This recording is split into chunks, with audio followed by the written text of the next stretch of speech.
ladies and germs, all you fine peoples, and everybody else out there.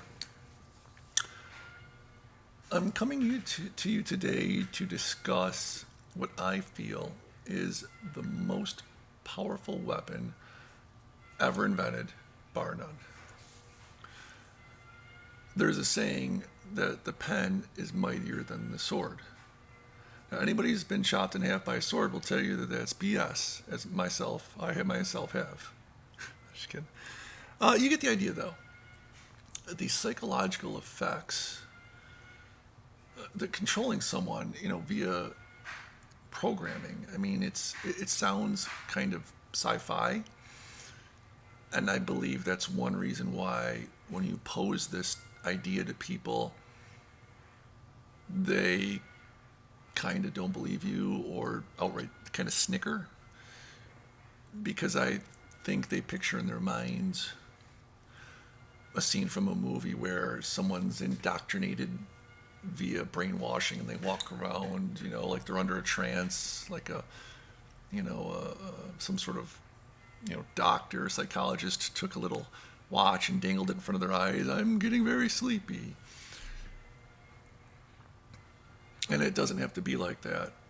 It can be a suggestive idea that's repeated over and over. There's multiple ways to do it. It can be repeated over and over again. It's sort of like the saying, a lie told enough times becomes the truth. Or it can be done in other ways, like changing a person's brainwave state and then suggesting things to them. Now, supposedly, there's technology that can, well, if it's not out yet, it's close, supposedly, that can actually put thoughts into your brain. Now, the reason I don't dismiss this is there is, in fact, and has been, machines that can kind of read your brain waves, and kind of at least detect your mental brain state.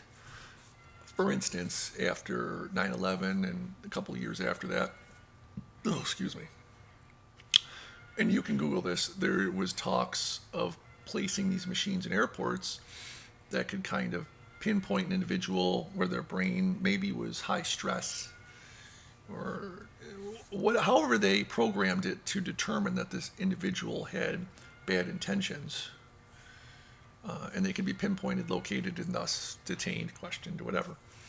So if that technology was available way back then, one can only assume it's been perfected and increased upon, and if you can pull or read information coming out, who's to say you can't put information in? Remember, folks. I just used folks. Sheesh. Remember, mofos, your brain is simply interpreting electrical signals. You feel and, touch electrical signals. Now, I'm not saying that your personality, or I'm not getting into the soul. I'm just talking strictly of physical nature here. So what I wanted to do is just touch upon very, very, very light reading on how when you watch the TV, your brain waves shift, putting you in more of a zombie-ish meditative state, thus making you more susceptible to messages. Now, you've got 4 brainwave states, theta, alpha, beta, and delta. And I suppose, let me start by going over the basic brainwave states. Hopefully we can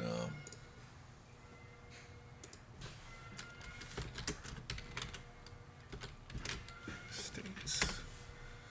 All right, so there we go. Beta, alpha, theta, delta. And here's the related frequencies, which is interesting. Beta, 12 to 35 hertz. alpha 8 to 12 hertz, theta 4 to 8 hertz, delta zero point 0.5 to 4 hertz. Man, that hurts. Har, har, har. Yeah, you got to get used to the corny jokes because that's just me. So in beta, you're going to have, that's where your anxiety is going to, your dominant anxiety more likely, active, external, relaxed. Alpha is very relaxed, passive attention. Theta, deeper, relaxed, inward focus. Delta, sleep.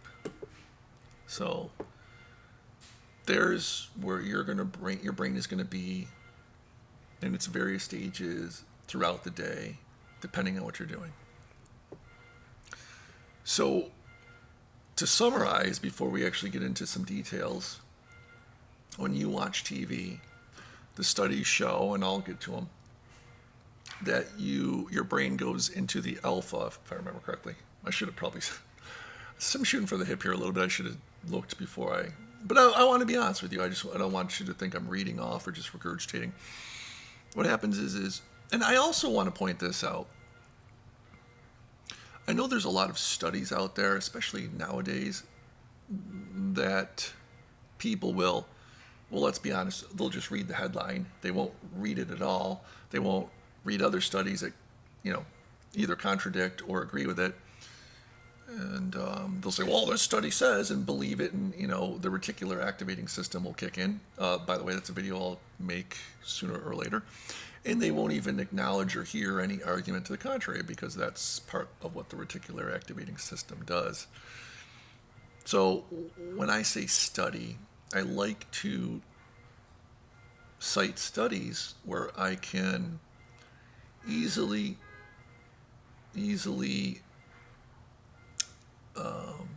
illustrate it with an action that everybody's pretty much encountered.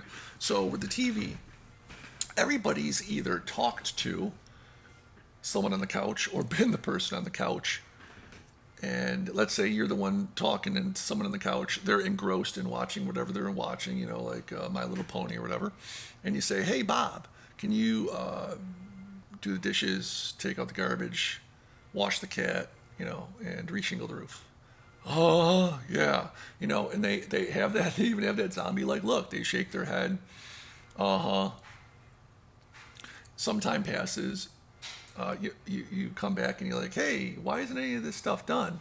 You never told me to do that. Everybody's been there. You can't tell me you haven't in one way or another. I mean, you at least know what I'm talking about if you haven't had that happen exactly like that.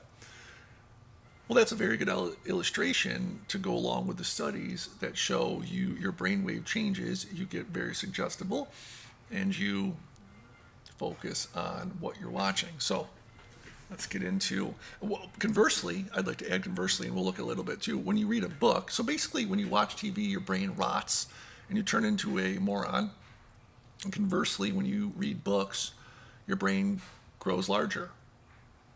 You have to be careful because I feel like the second you invoke the book card, people get the feeling that no other thing can be challenged or said.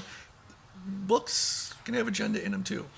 So you got to be careful there. But books generally, at least on the basis of information intake, are better than the TV just for the sheer fact, even if the book is bullshit, just for the sheer fact that you're engaging your brain in a positive way by reading. So there you go.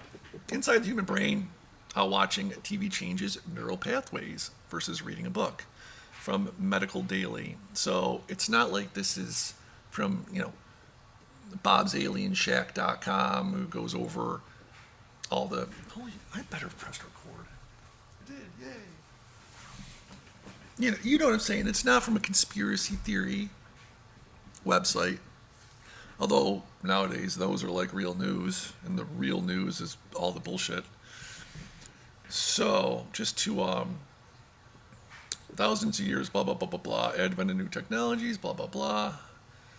1927, when the first TV set flickered. I thought it was in the 50s. 1927, huh?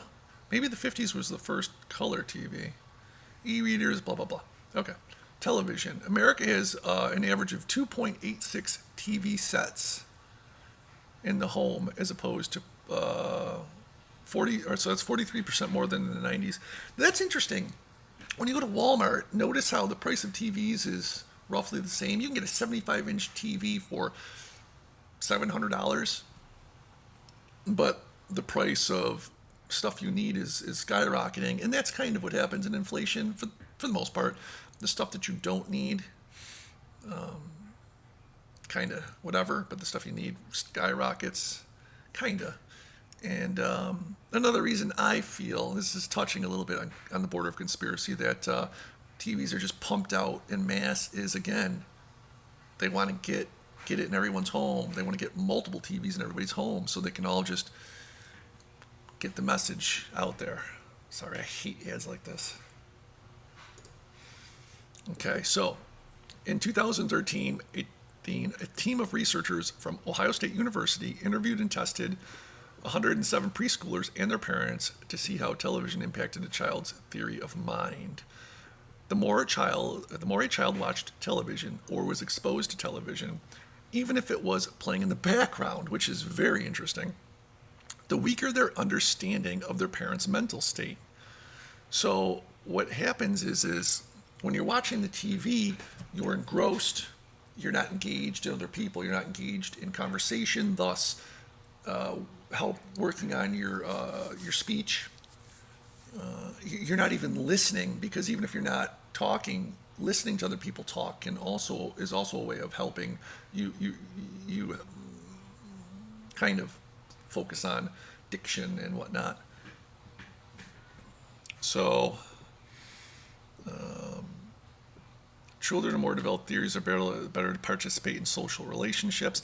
Well, and if you want to just kind of dumb it down, well, of course, when the TV, you go into a suggestible brainwave state and you get your message pumped in there and cemented in by the TV, you're not thinking for yourself and developing your own thoughts, which not only theoretically makes you smarter in regard to a particular topic, it helps create new neural pathways and helps your brain. It's just obvious. Okay, a more recent study from 2015 with the journal Cerebral Cortex, watching too much TV could actually alter the composition of the human brain, which is what I was touching on earlier. When researchers studied 276 children between ages of 5 and 18, they discovered the more time spent in front of the TV, the thicker the frontal lobe region of the brains developed. It's the same area that is known to lower language processing and communication, which researchers suspect is also why they had a lower verbal IQ. But that wasn't all. The hypothalamus, septum, sensory motor region, and visual cortex were all enlarged. These are responsible for your emotional responses, arousal, aggression, and vision. That's bad. Okay, that's bad. I mean, that's bad.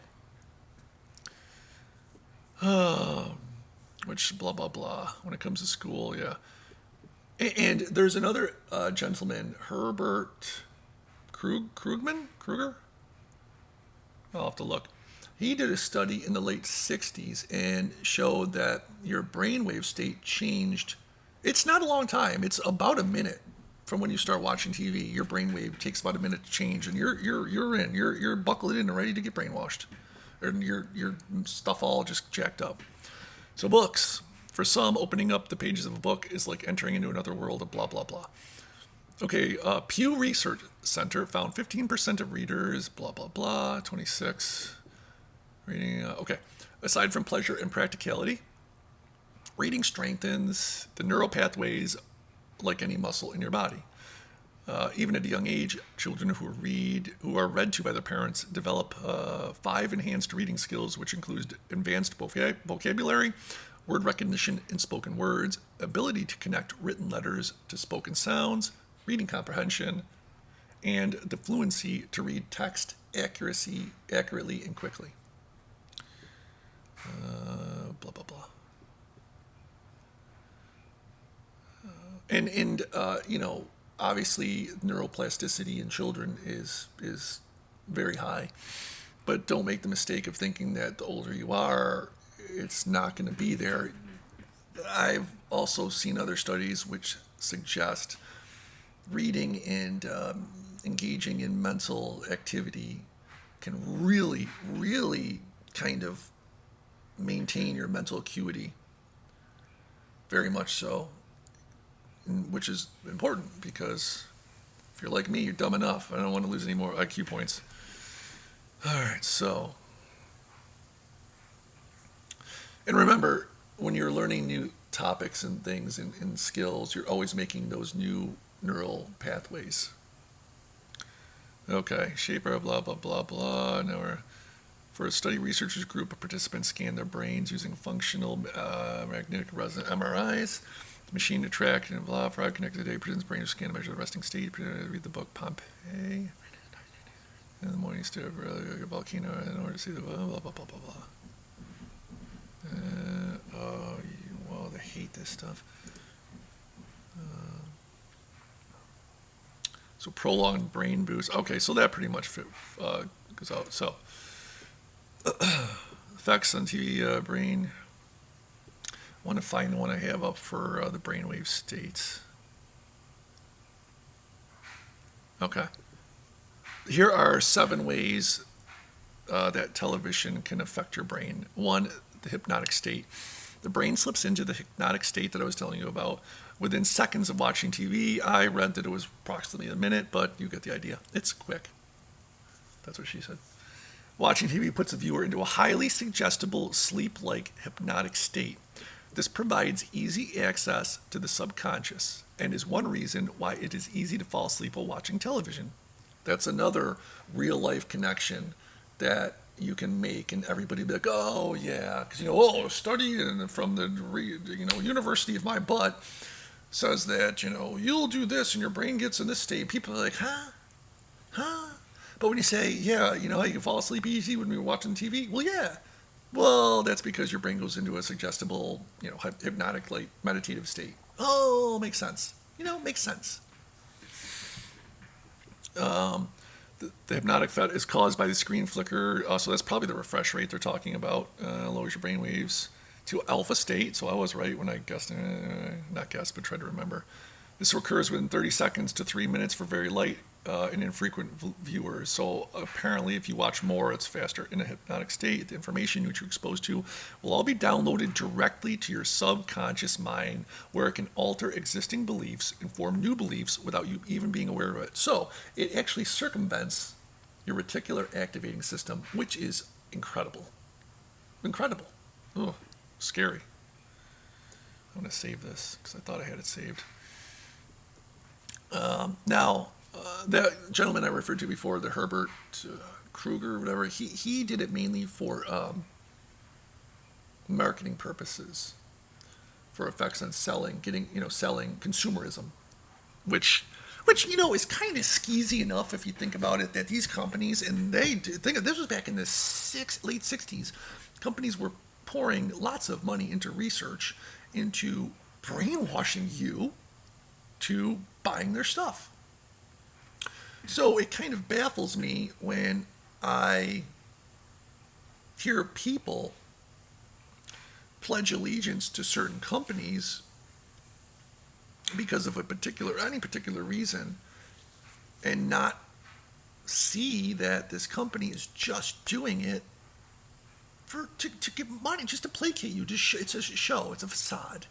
For example, if during Gay Pride Month, several large companies in America put the gay pride, the rainbow, over their logo on their Twitter and social media outlet pages and whatnot, which I noticed. I said, well, okay, this is what they do, marketing.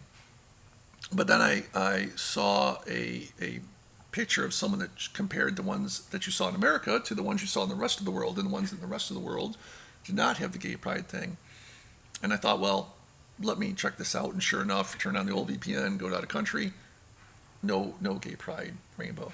So my takeaway from that is, and yours might differ, I'd love to hear what it is you're going to say, well, who cares? They're supporting. You got to in my opinion, step back and go, what's really going on here? If they really believed in the cause, they wouldn't care who they offended out in the entire world. They'd say, we believe in gay rights. We are going to put the gay pride colors on our logo everywhere in the world for the month of whatever month it is. Sorry, I don't remember.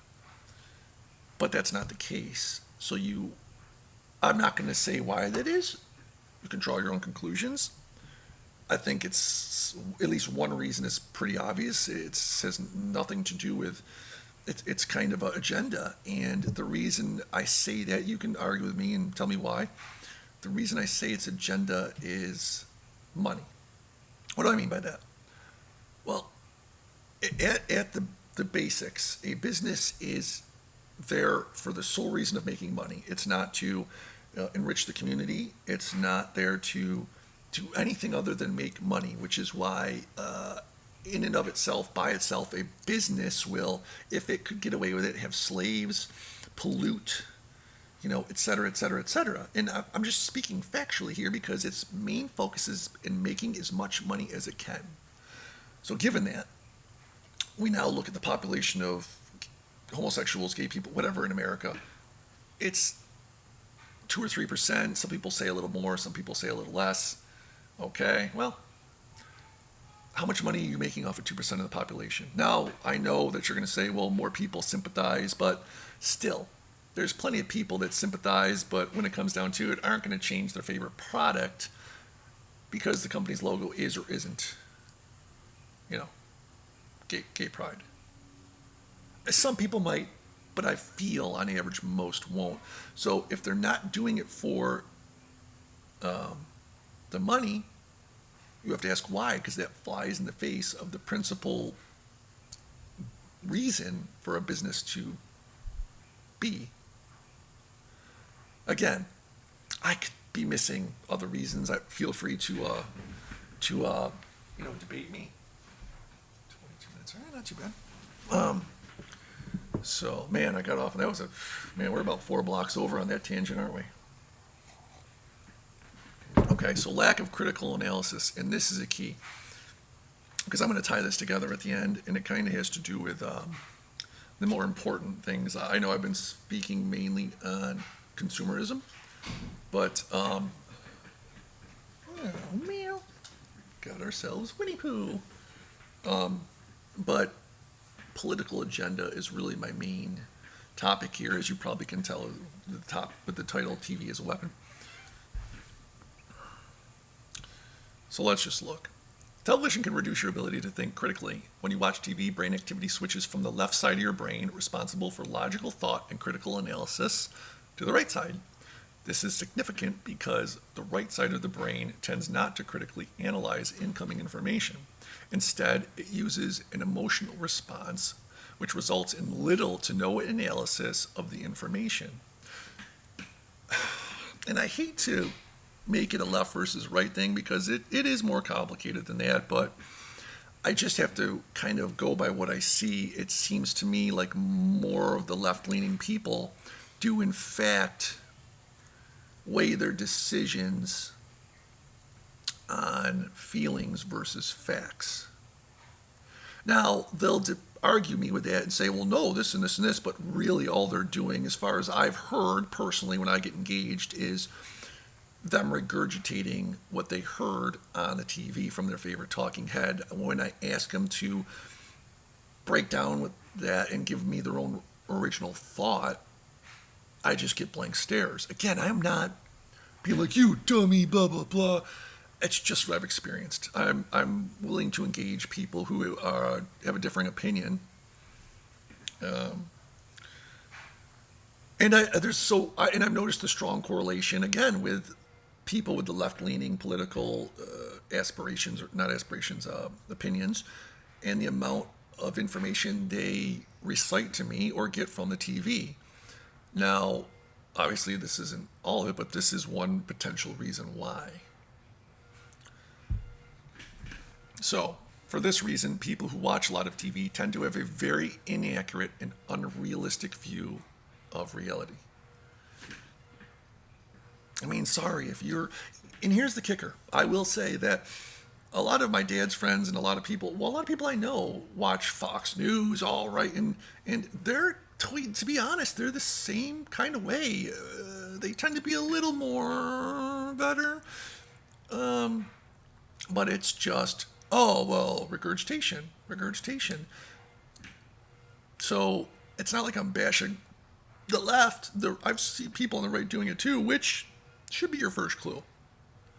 I don't know if I should spill the beans and kind of be like, well, that's all for show. It's just to get us to argue. It's all planned, kind of. I don't know if I want to get that deep into it. It's just my opinion from what I think is obvious. Just something for you to chew on. Because I want to step back and just make you think when you're debating the current popular events. Well, why are you debating them with people? Did you come up with them on your own? Did you just walk, you're walking through your life and just out of all the things you thought of and read, you just one day were like, I'm going to go research Europe and Ukraine and Russia and start talking. No, the news gave you every topic you debate with online to people you know and people you don't know. So if you're getting told the topics to debate, you've got to question that. Is this legitimate? Are these legitimate things that are really important to us? No. I mean, in a sense, somewhat, but what's important to you? What you're going to have for dinner tonight is more important to most Americans than what's going on over in Russia and Ukraine. Now, maybe long term you can say there's implications, sure, but tonight you're more worried about why your car insurance is so much, or family matters, stuff like that.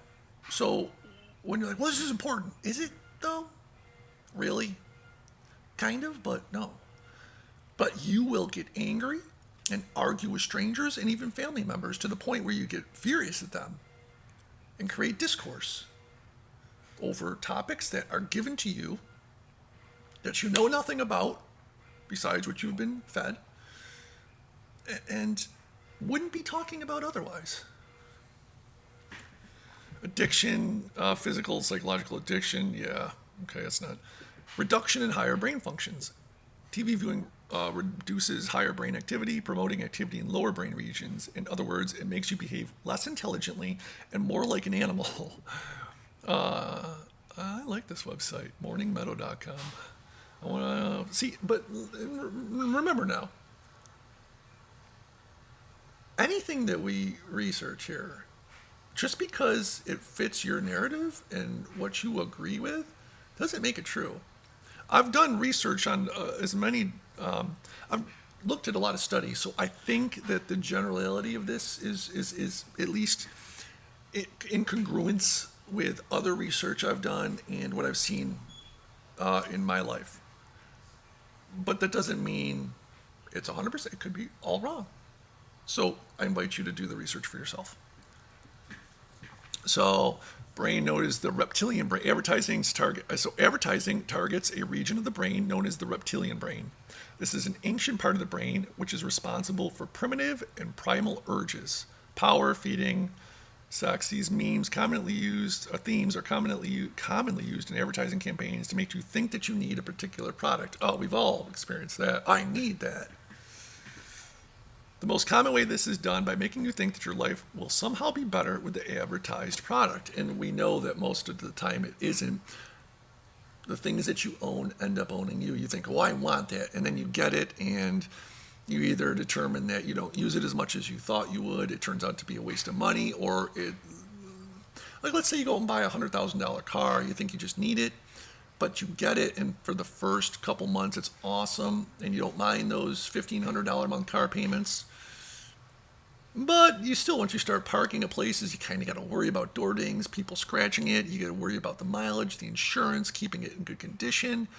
And after a year, after making those payments get old, and taking care of it gets old, and you use it less and less, and the novelty of it wears off psychologically. So, this text, I messed it up. I didn't. So you need to really think about that. My suggestion is to save up cash for things that you want to buy, because typically, unless you make large sums of money or the item is so cheap it makes no difference, that gives you plenty of time to really think if you want it, because once you finally save up the money, it's been long enough time for the novelty to wear off in your brain. And if you're still like, yeah, I need this, then you can buy it and you're probably good. Can I help you? No, Yeah. I just like watching. I was going to actually have you help me with this because I want you to see this, like how this TV, whoa, come here. Listen to this.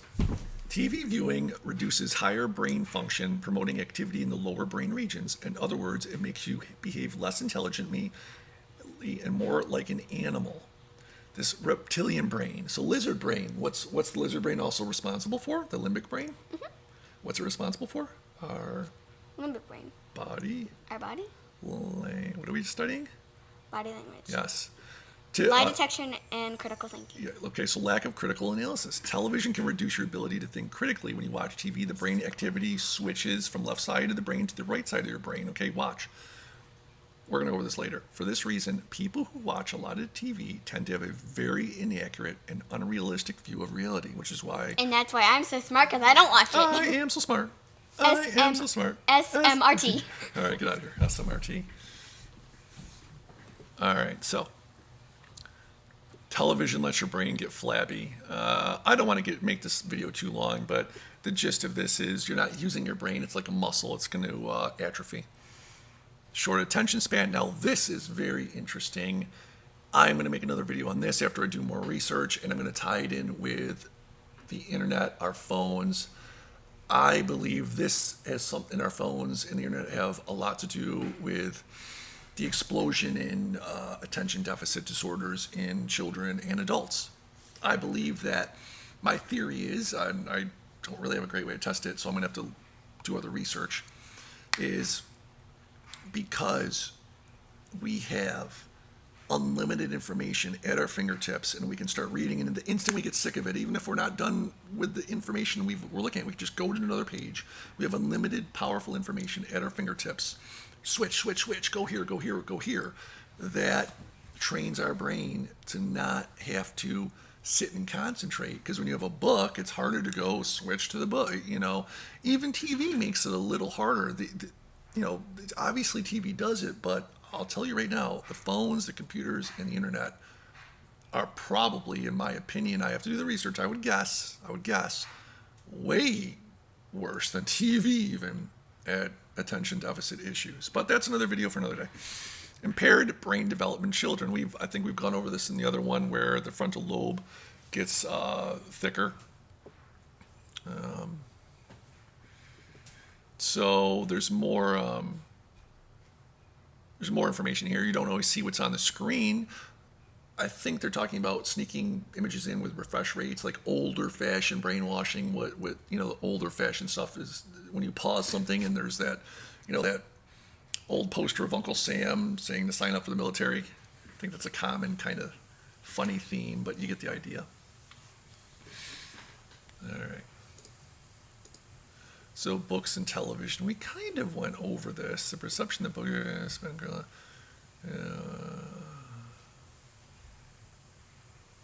2013. Okay, here's one 2013 study was performed at the Tohoku University in Japan. A team led by Hiroku Takeuchi. I'm sure I slaughtered that. Takeuchi. Examined the effects of television. Okay.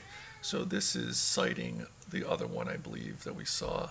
The more TV kids watch, the more the brain associated neurons, thicker, frontal lobe thickening. That's another interesting thing I wanted to touch on. A lot of people like to cite studies, no matter the topic. And I found, this is why you really got to put the effort in, because I'll hear a study, someone will say, oh, studies show. And I'll do the research, and I will find that, especially with their search engines, the popular search engines, Google, Bing, whatever, AOL, that the majority of the results, at least on the first couple pages, are the study that you heard, or articles that reference that single study. So it seems like, upon initial inspection, that there's multiple studies and information abound, when in reality, It's one study that might have been done on 11 people that's being referenced over and over and over and over again to either push an agenda or to delegitimize someone's opinion and what have you. So be careful of that too. Yeah, sorry, this isn't easy. Like, informing yourself and fact checking isn't easy, and that's why most people don't do it. It's just let someone else tell me, and then you wonder why we're in the position we're in as a people in America, and why the country's in the state that it's in, because it's not, no one wants to do, and I'm no different, by the way. I'm not trying to be holier than thou, by the way. Speaking of holier than thou, another video coming up. Just because you go to church on Sunday and you do church events, you read the book, you really need to read the book, all of it. You can't skip the Old Testament just because you don't want to get up there and have Jesus go, I don't know you. But I read the book. Grace, you're saved by grace through faith and acts. You need all of them. Don't let anybody fool you, in my opinion. And I can back it up with quotes. Because if you don't keep God's law, remember, Jesus didn't come to get rid of God's law. That's a fact. You don't keep God's law. He doesn't want to hear your prayers. He doesn't care. He doesn't want to hear your singing. He doesn't want to hear your BS. If you're not keeping his law, why would he? So if you're one of those people that are like, well, I'm praying, but I don't get anything from him, which I did for a while. Maybe it's because you think you are, but you're not keeping his law. And don't get me wrong, we're sinners. We're not perfect. You're not going to. I'm not trying to paint that picture. So you ask for forgiveness and you try, but the intent has to be there, I believe. Sorry for that side note. Let's see. I think we pretty much covered it. I don't want this video to be super long. We value privacy. No, you don't. Does TV rot your brain? Scientists have linked antisocial behavior, lowered verbal IQ, altered brain structure. I'd like to find an article. This might be it, and I purposely saved it because I don't want to come across like I haven't considered the alternative viewpoint. I want to see. This might be the article I saw that challenges it. With brain imaging, the effects of regular TV viewing on a child's neural circuits are plain to see. Changes the anatomical structure of the children's brain and lowers verbal, blah, blah, blah, blah. Yeah, so they're not denying that. But behaviorally, even more detrimental effects may exist, although a cause and effect relation is hard to prove. Higher rates of antisocial behavior, obesity, and mental health problems correlate with hours in front of the TV set. Now, obesity is a duh. You're sitting there with less movement, so just the calorie expenditure is not going to be there. Now, they might be implying it's because of something in your brain, which is possible. The body is overlooked, important, confound. Here we go. Yeah, see, heredity. Calling into question, this TV is bad for the brain. See, already, I'm sorry. Really? Heredity? I mean, we have proof. It says already that there's imaging. I mean, there's no heredity is going to do it. Let's see what else they say, though. All right, you should review into when a team or okay, so this is referencing the Tohoku University study of the 276. We'll see. Now, this is 290 children, where every other page in study I've seen says 276 children. So is that a case of all them being wrong, or is it a case of this author not even bothering to check his facts? Now, this is the problem. I'd like to point this out too. When you can't get your basic facts straight when you're referencing another study, you might be the smartest person in the world and the rest of your reporting might be on point and legitimate, but people are going to already have cast a suspect eye on you if you can't even get the basics right. Yeah, between the ages of 5. Okay. Another thing. Again, I'm sorry. This matters. I'm sorry if you don't think so. Between the ages of 5, spelled out, and 18. with the numeric. Where's your editor? 5 and 18. It should be. There should be. It should either be 5 numerically 18, or spelled out 5 and spelled out 18.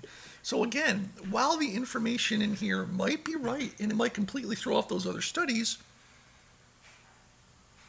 you might not reach your target audience because they're going to see, let's be honest, amateur level, goof ups here and not take you seriously. I'm sorry. That's just how it is. If you can't take the time to get stuff like this correct, why would I believe you took the time to really drink in the study and critically think enough to debate it, find your other research to go against it? Sorry. It's hard. It's hard to ask. That's a hard ask when you can't do the basics. Ranging from taking account, and I found that mortality, the bulkier the brain's hypothalamus, septum, sensor, to begin the multiple including emotional response. Yeah. In addition, the brain with thickening. Some of these brain differences could be benign. Increase in individual cortex is likely caused by exercising eyesight while watching TV. Well, I'm not sure about that. I don't know much, but from what I've seen about exercising eyesight, and the reason I know this is because I try to work on my exercising my eyesight due to some medical conditions and some other stuff. And the activities you do to work on your eyesight is not just staring there and looking at one thing that's not moving. It doesn't work like that. From what I know, you've got to actually engage in movement with the. So, something to chew on. Again, I'm not saying that disproves any of this. Perhaps, let's see, perhaps watching your density of drama, action, comedy engages circuits of arousal motion in these areas rather than circuits of interest. This change would lead to psychological. Each of the additional odds of developing symptoms, other findings.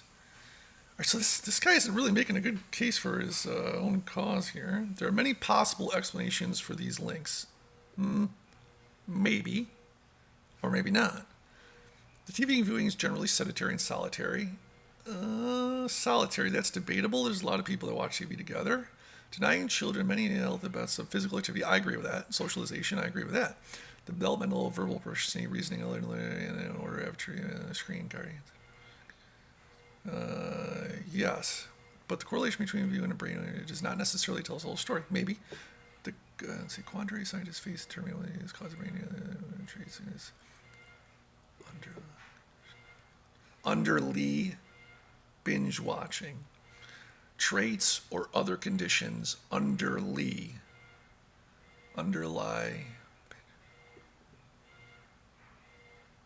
Maybe I'm wrong. Hang on a second. I could look like a moron here.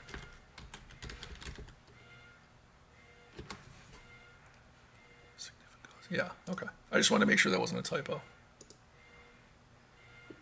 Other conditions could be a significant cause. Let's see.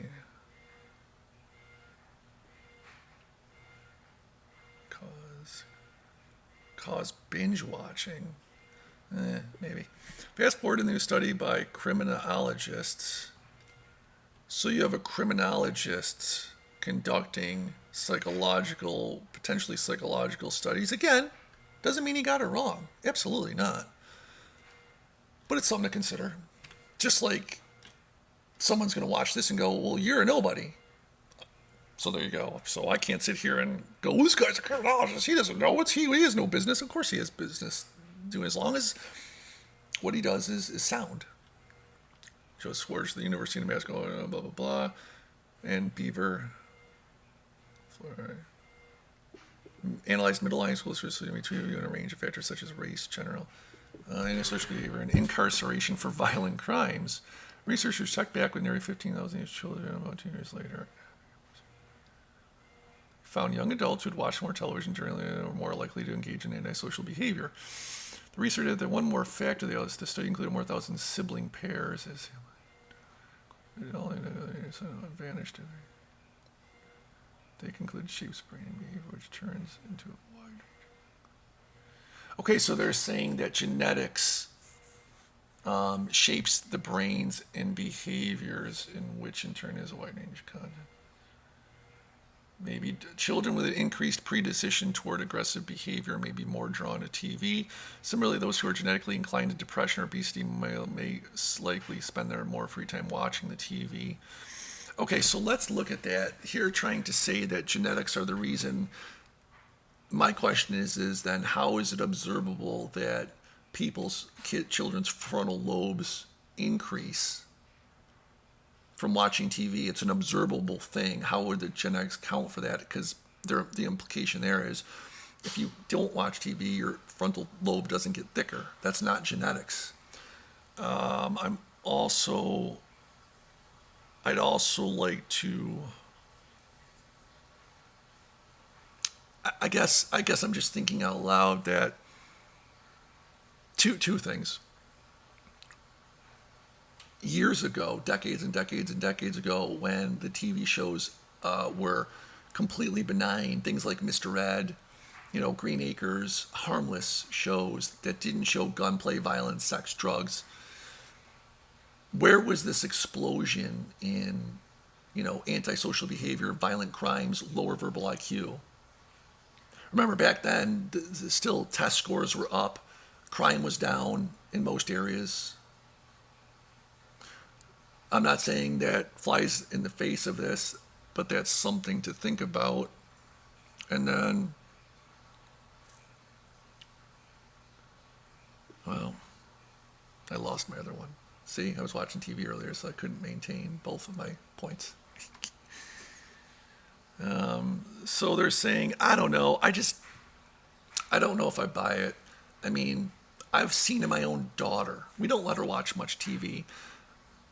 But when we don't let her watch TV for a couple weeks, she acts a certain way. And then when I let her watch, and this is stuff like I download the old Full Houses, not the new ones, the old Full Houses, which are benign and harmless too, for the most part. She acts a little sassier like the girls on Full House. So to say that they're genetically, I don't know, predisposed. How would you be genetically predisposed to watch the TV? I mean, I'm trying to think, because it's not like our body knows what a TV is. It's not like in the DNA. It's like, oh, we're going to turn on this gene and you're going to go watch TV. I'm trying to see what TV is, what nature is replicated by the TV, which being predisposed would, do you get what I'm saying? Make you, I don't know. Hereditary accounts for approximately half of the risk development of antisocial behavior. I don't know. I just don't know if I buy that one. But, you also have to remember, and I hate to go down this path, but there are people with agendas that would make a study like this just to try to obscure the real analysis. So let's just wrap this up. I want to get to the point. The point is you start out by doing this. Later tonight, if it's nice out in your area, take a walk down your neighborhood around 8 to 9 o'clock at night. Nice stroll, and look in the windows of as many houses as you can. You peeping Tom. And it's almost like a scene out of a sci-fi movie. You have people, just the rooms are darkened and the blue glow you can see on the walls behind them. And people sit there like zombies, just glued to that TV, just getting in their alpha brainwave state, suggestible, just getting pumped, just garbage, sex, drugs, violence, propaganda into their brain for hours a night, falling asleep to it. And so you have these people sitting there, most people in America watching TV, and let's take news, for example. I won't even get into the political stuff. I want you to do a little test. Get every screen you have in your home, every phone, computer, or TV, put them all together in one room and turn them on different news feeds and watch them for a couple hours, maybe even an hour. And I want you to count how many positive news stories you see in that hour on however many, if you have 5 different devices, 5 different news feeds, and tell me how many positive stories you can see in an hour on all these different news feeds, major media ones, compared to how many negative ones, sex, violence, drugs, all the, questionable stuff. I will guarantee it's very, very few. So what's going on is you're, after approximately a minute, into a suggestible brainwave state, and you're being fed negativity. On top of that, you're being fed stories of, gunshot, shooting. When if you look at the facts, even with assault rifles, look at the FBI statistics for the latest year you can. I believe they're about 2 years behind. So you should be able to see 2020s by now. The last time I looked was last year, so I saw 2019. If you look at people, if you were to believe the TV and people would just guess because they don't know but watch TV, thousands of Americans a year get killed, mass shootings. In 2019, the amount of people murdered with an assault rifle was approximately 475, under 500. With California, which is, I believe, one of the most, if not the most stringent assault rifle laws, one of the most, if not the most, had the most assault rifle homicides. So they talk up guns, they talk up stabbings, they talk out wars, politicians screaming and this and that, taking away, scare you. Negativity, all in your suggestible state. So even if you think you're lucid and you think, well, I'm watching this, but I know what's going on, it's going straight to your subconscious. And later when you fall asleep and your brain's trying to reshuffle all those thoughts, you're getting it. That's why I believe a small part of the reason is more and more people are just agitated nowadays. So, and by the way, what's one of the great ways to control people is to divide them and have them squabble amongst themselves, so they ignore what you're doing. All the while, the higher ups, the elites, are trying to conquer us and control us. We're busy fighting amongst ourselves, and they're the ones causing it. So do yourself a favor, and I'm serious.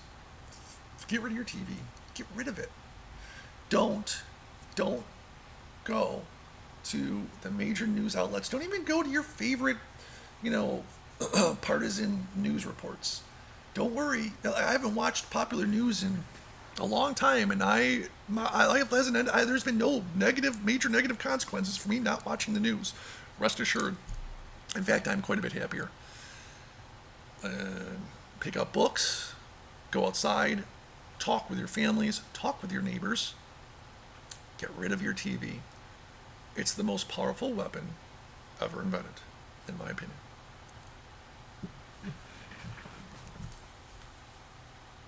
53 minutes, holy smokes. Who's going to listen to me for that long?